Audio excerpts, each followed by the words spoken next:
Kia ora, Aspire whānau. Welcome to another house church devotion.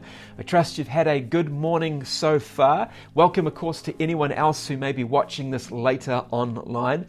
Hey, I've entitled this mini message, Horses and Chariots. And I want to talk about the value of maintaining a heavenly perspective. I feel like this is such an important time to ensure that our hearts are anchored in God and that we have a frame of reference that goes beyond what we're currently seeing, what we're sensing, what we're even hearing on the news or feeling about the future. There's a story in the Bible in 2 Kings chapter 6 that I believe can teach us a few lessons about how we're to live during times of potential fear and uncertainty.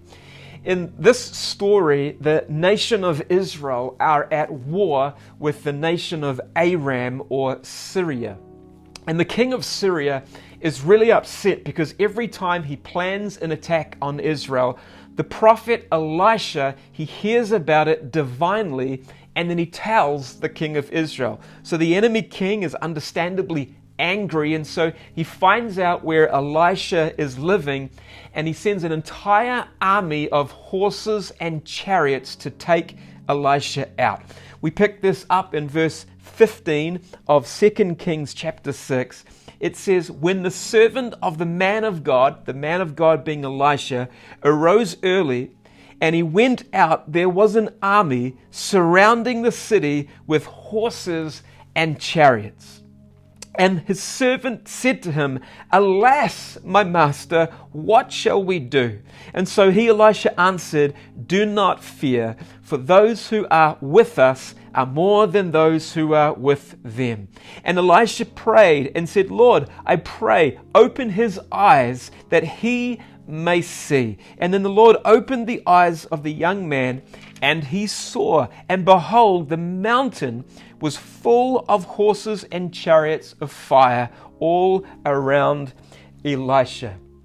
I want to share 4 really quick points from this account, 4 quick thoughts that we can apply ourselves to any crisis or challenge we might face, any big decision that we have to make, be it our pandemic response or our reaction to a personal challenge.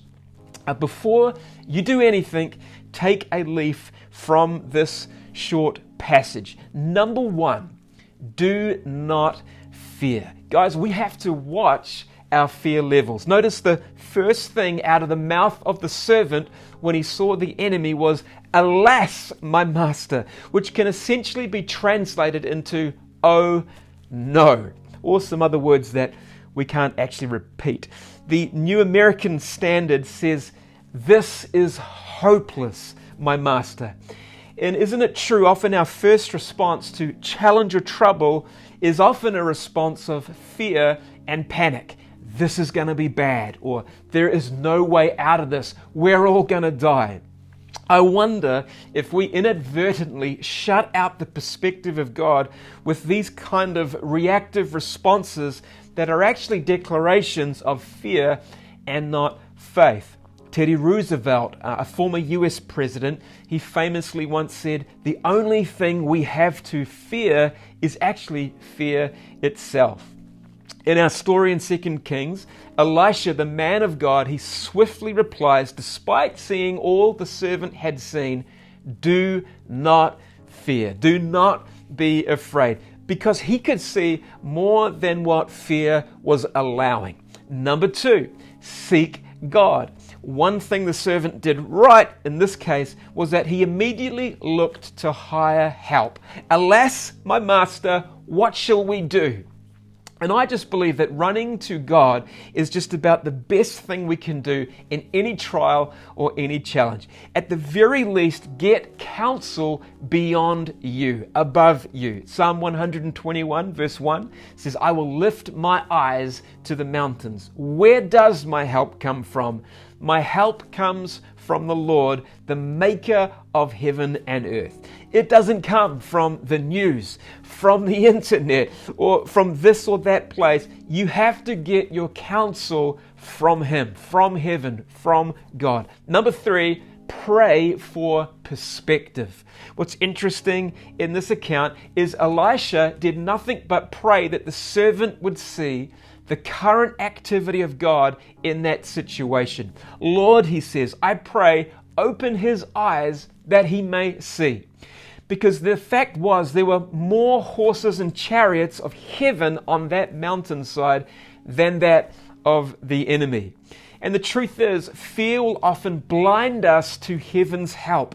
Other voices will often drown out the whisper of God and what He's trying to show us or tell us. It's His perspective that we have to have. We have to ask Him, what is God saying? Have you inquired of Him lately? And lastly, number 4, we've got to maintain that view, that heavenly view. In other words, keep feeding yourself on God's perspective. In an onslaught today of public opinion about this thing or that thing, tons of people with different pieces of advice, we have to be heavenly minded. I love Colossians chapter 3 verse 2 in the Amplified version.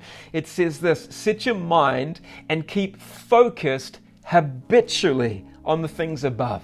Keep your mind in a constantly focused pattern from heaven when it comes to what you are looking for. Keep your mind focused habitually on things above, the heavenly things, and not on the things that are on the earth. Listen, friends, opinions will change, but His word remains the same. So do not fear. Seek God, get His perspective, and then maintain that view. I want to remind you again today, God's not surprised by any of these current events and circumstances that are happening around us. Heaven's not rushing to respond to this crisis and turmoil because it already has. In the words of the Apostle Paul in Philippians chapter 4, verse 6, he says, be anxious for nothing, but in everything by prayer and petition with thanksgiving, present your requests to God, and the peace of God, which surpasses all understanding, will guard your hearts and your minds in Christ Jesus. God bless.